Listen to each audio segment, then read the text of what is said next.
Welcome back to the Garden Guys. As always, it's me, Peaches, and I am here once again with Meg. Hello. So we were just talking about knitting and crocheting. I do it like it's my soothing thing. Right, it's a mindless thing to do that keeps me off of the internet, and I can think and process and all that.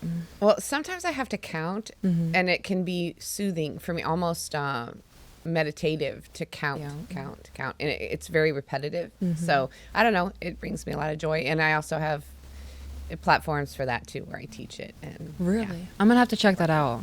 Well, check it out when I actually put them out there. Oh, dope. You'll have to But let me know. that's what I'm going to do. Yeah. I've tried crocheting. There's a lot of movement. There's a lot happening.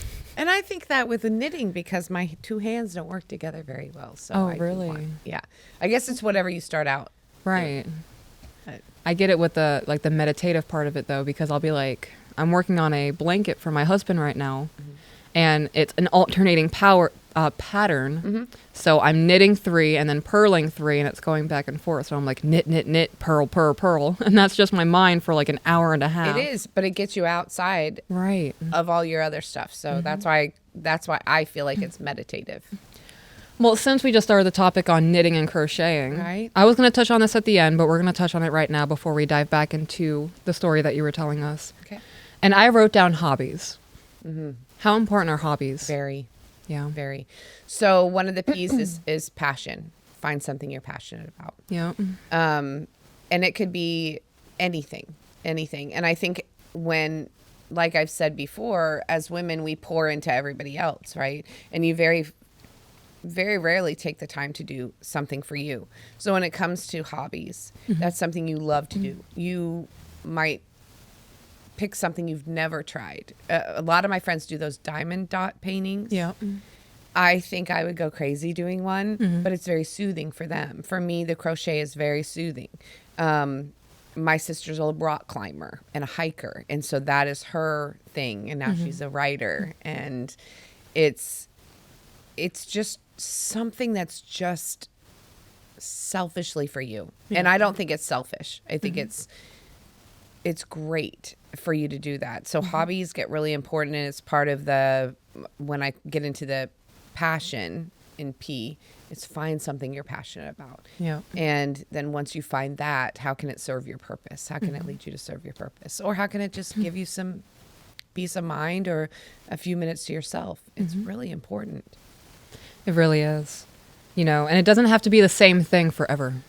No, I always tell people, so I made a journal and published it on Amazon, which I kind of don't like it now because it can go so much deeper. But one of the things was, I'm going to do something for 15 minutes today that I love doing.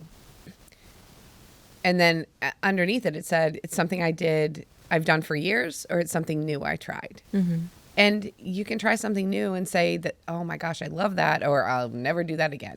Yeah. So discovering new things is part of discovering who you are too, and expanding that. Yeah. Expanding is a lot.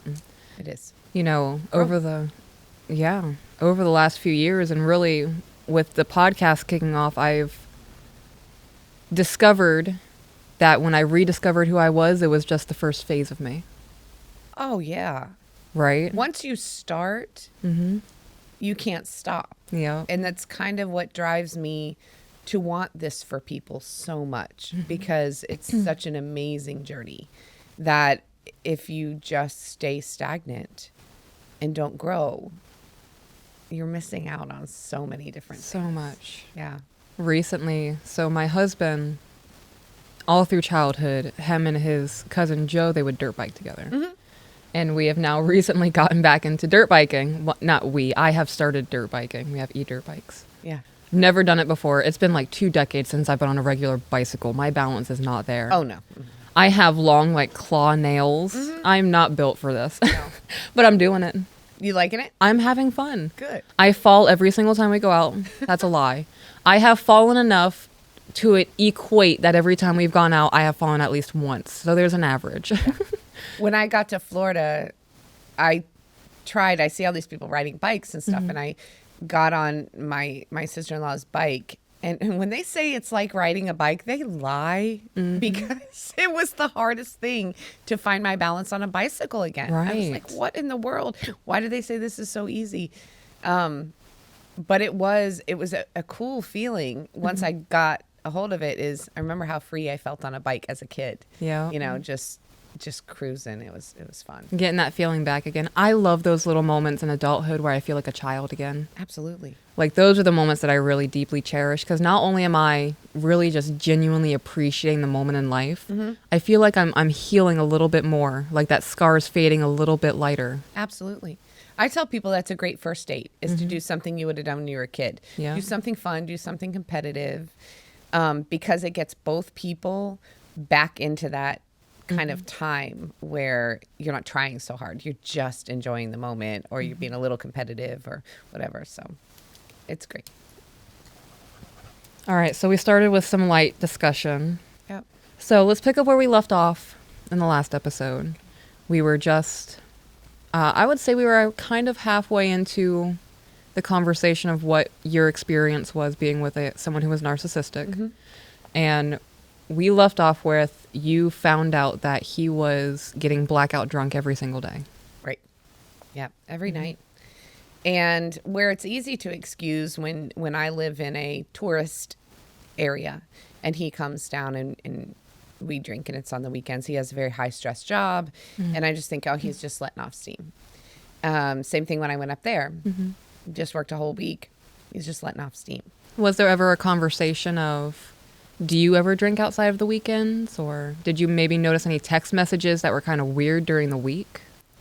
No, I really didn't, but I grew up with an alcoholic father. So it all Gotcha. circles around to the fact that I knew how to navigate an alcoholic. Okay. My dad was a very functional alcoholic. He always had a beer in his hand, but I never really, unless he would go out with friends, which was, I think I remember one time where my dad came home visibly intoxicated. Now I have a very, very large family. So if it was a big family gathering, he probably drank more, but I didn't really see it like that. My mom probably did. I did not as a kid. But it wasn't anything new to me to have someone come home from work and have a drink or have, but to drink 3 bottles of wine and not remember an argument we had the night before and wonder why I'm upset in the morning. That was all new to me. So that was after you guys moved in together? Correct. So during that year when you guys were doing the long distance and falling asleep on FaceTime or like you could hear him snoring. I think I overlooked it. Okay, because I was about to say, because like he's not just not drinking if that's how he's doing it when you move in, you know? Yeah. He always had a glass of wine. Okay. And to me, that was always like, you have a glass of wine before bed. And what I didn't see was how much wine he was going through. And being somebody who doesn't drink at all, I don't even know what that feels like. I didn't know how, I kind of looked at wine as not something that gets you intoxicated because most people who drink a glass of wine are just relaxing. Right. And I didn't put into the equation that there was 2 to 3 bottles a night being consumed. Okay. So it was very easy for me. Now I look back and I see it, but then I just thought, oh, it's just a glass of wine. Gotcha. So now you are living with him. You have found out that the drinking is a problem. So where are you at now in your mindset? Well, it was funny because he asked me at one point, does my drinking bother you? And because I don't drink, everybody thinks I'm very against drinking. It's just something I never picked up. And I said, if you control the alcohol, I'm fine. If the alcohol controls you, I'll have a problem. And of course, no alcoholic thinks they have a problem. Right. So it still took me a few months to register, and it accelerated. And to register the problem, as bad as it was. And I fed it. I mean, I was the one who picked up the bottles of wine from the grocery store. If I didn't pick up, it was like, if you don't pick up 2, you're going to run out and get more. Wow. Oh, yeah. Oh, yeah. Okay. So I'm going to interrupt you. Sure. You said that you were feeding it. Well, I navigated my dad, and I was used to Right. somebody having that, and then You said you It would have a accelerated. problem if it controlled him. yes. You said that. Okay. So he asked you, does my drinking bother you? Were there things happening while he was drinking? Like, did his personality change? Did the mask slip a little bit? What were the things that were happening that prompted him to ask you that? I honestly don't know Okay. because he was a very mellow drinker. Our nights consisted of him coming home. I had dinner ready. If we didn't go to the gym in the morning, we would go to the gym. We'd come home, have dinner, sit on the couch and watch TV. And he'd rub my feet and we would snuggle. And I always had to be very close to him on the couch. And it was like that. What I realized later, and I didn't see, I saw it, but I knew how this worked. So as he drank, he would check out. Okay, like disassociate? Yeah. Okay. He would be in whatever show we would watch. And usually we would watch series like Game of Thrones, Sons of Anarchy, something to we binge. were really into. Yeah. Binge watching. And he would be really into it. And so was I. And of course, I'm crocheting. So I'm doing my thing. And my dad did that. When my dad would come home from work, we'd have dinner. He'd sit in his recliner. He would watch his shows with a beer in his hand, never acting out in any kind of way. And that was very comfortable for me. Okay. It just, what I call it is comfortably uncomfortable. We get Right. used to navigating things that, and they were both so much alike as far as, until it accelerated, they were very much alike in that they would just chill out after work. Both. So it was a daddy thing, I guess. I got you. Yeah. Yeah. I was just used to it. So you also said that you fed into it. And you also mentioned that if you got 2 bottles, you'd have to go back out and get more to supply. Was that to avoid arguments? No, Or we didn't argue. really? It was funny because at the very beginning, it was like I knew to bring 2 bottles home and 2 bottles would last that night and the next night. Then it was 2 bottles would last if I put it in the house. It was consumed. And then it got to the point where after the 2 bottles wasn't enough, I need you to run out and get another bottle. And I'd be like, haven't you had enough? I think this Yeah. is enough. He's like, go out and get it or I will. And I'm like, you're drunk. Like, you can't drive like that. Oh, gotcha. So to avoid a fight about that, yes, I would go and get another bottle. Or to prevent somebody who's been drinking. To go out drive, and drive. yeah. Yeah, because they don't care. Okay, so there was some irrationale there in those discussions. And you were like, look, I'm not doing this. Yeah. Okay. And then I made a point to cut back on how much I would bring home, thinking that if that was all that was there, that's all he would consume. And then it was, no, I had to go back out and get more. So, Okay. yeah, it was a game. It was it accelerated. Yeah. What were some other things that you started to notice after you guys moved in together? You're like, okay, that's kind of too much. What is this? Nothing. Okay. Isn't that ridiculous? There wasn't a whole lot of anything. I did. Oh no. Let me take that back. I Okay. did notice that when we were separate, he had me on like Life 360 or whatever. He had my location on my phone, Okay. and he said that's because I want you to be safe. When I got there, he still had me on it, and I said, well, can I put you on it too so I know where you're at? And he said no. And he said, because I work on a military base, we can't have our phones with a GPS signal running. They really have an excuse for everything. Everything. Wow. 'Cause And I that's didn't know- believable. If you didn't. I don't know the military world. Right. Makes total sense. Yeah. And I was like, oh, okay. And then I finally said, if I'm not tracking you, you're not going to track me because I'm never anywhere but at home or at the grocery store. So, like, I went very few places. And I was very happy to be a stay-at-home girlfriend. His son would come home from school and plop down on the couch and tell me all his things. And it kind of got me back into that mom mode that I hadn't been in a while. Right. That made me feel useful. And our day was like, we would wake up, I would go make coffee, I would run his shower, He would get in the shower. I would bring him his coffee while he was doing that and getting ready. Oh, I'd lay out his clothes or at least, make sure everything was ready for him. Mm-hmm. And then I would make breakfast. He would come out. We would eat breakfast together. And we would talk for a little while. He'd give me a kiss and go to work. And I didn't mind doing any of that. It sounds peaceful. It was, for me, Yeah. it was like, oh, Right. like, it was that nirvana for me because Yeah. I love taking care of somebody. And I felt like he took care of me. And our agreement was he would he would work. Mm-hmm. He didn't want me to work. I didn't see that as a red flag. I do now. But he didn't want me to work. He says, I've got you. All I want is a peaceful home. And if you take care of me, I'll take care of you. And that was our agreement. So where people would say, why did you do all that for him? I'm like, because I never worried about a bill. Right. I never worried about whether the lights were going to come on. I didn't worry about having a roof over my head. He did so much for me. And this was the agreement we had. So, and then I got into a craft of embroidery, and he helped me do that. But once I started making money doing it, he didn't like it so much. Then it was Really? taking too much time away from him. So, Okay.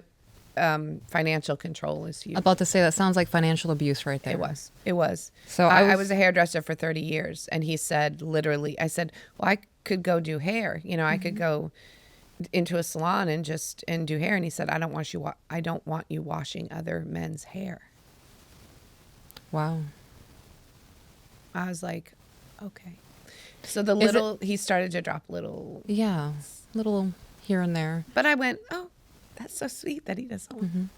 Well, that could be viewed as like an intimate thing, It is. right? Washing somebody's hair, having conversations with them. Somebody who's deeply insecure, I would never ask my husband if he was a hairdresser for 30 years. You can't do that because I'm uncomfortable with you touching women. Right. It's part of the profession. Yep.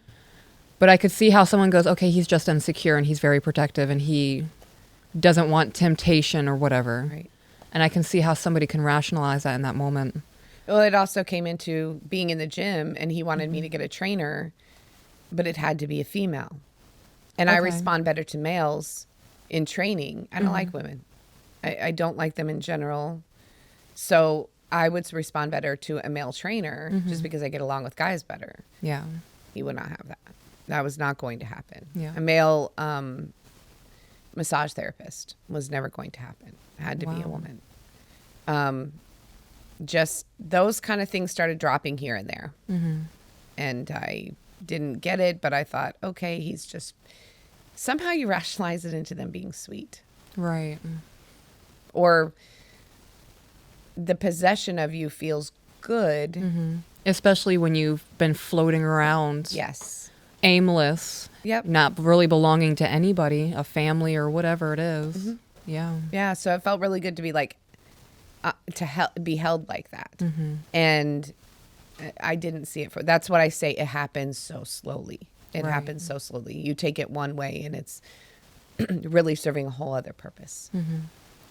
So you said that when you were happy being the stay-at-home girlfriend, you were enjoying it. It was like there was the agreement.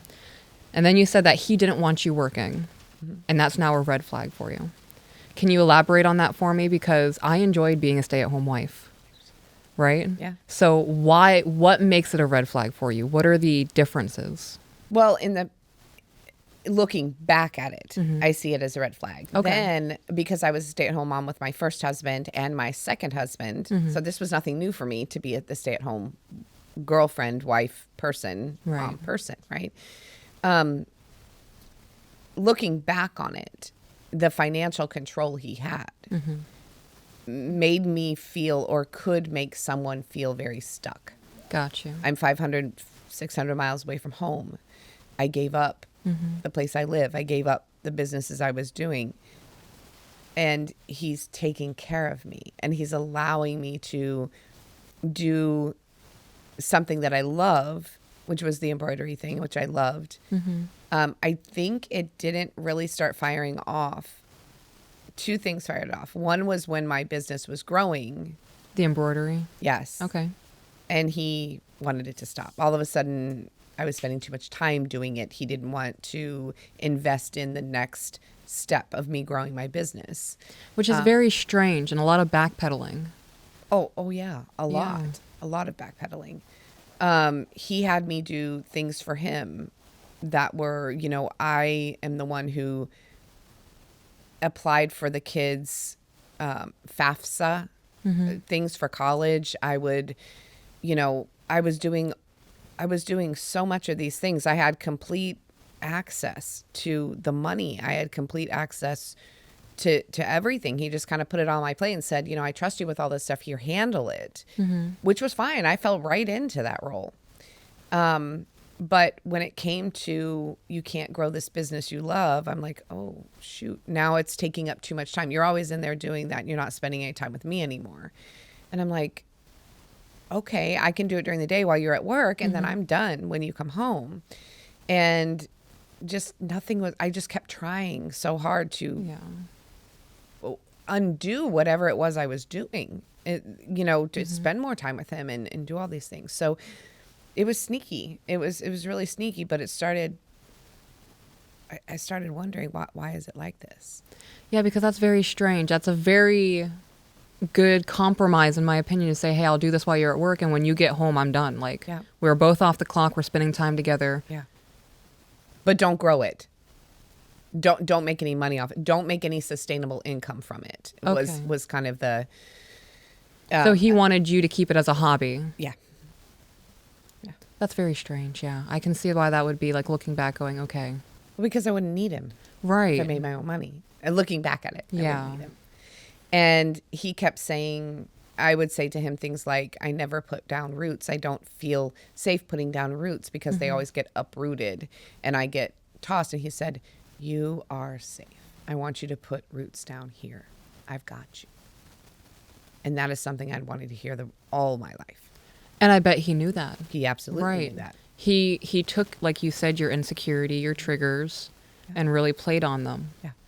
So you gave a couple examples of what were little crumbs that you started noticing, or looking back, you're like, okay, that's definitely not how you treat somebody that you love. So when did you get to the point, because you said that he actually ended up leaving you,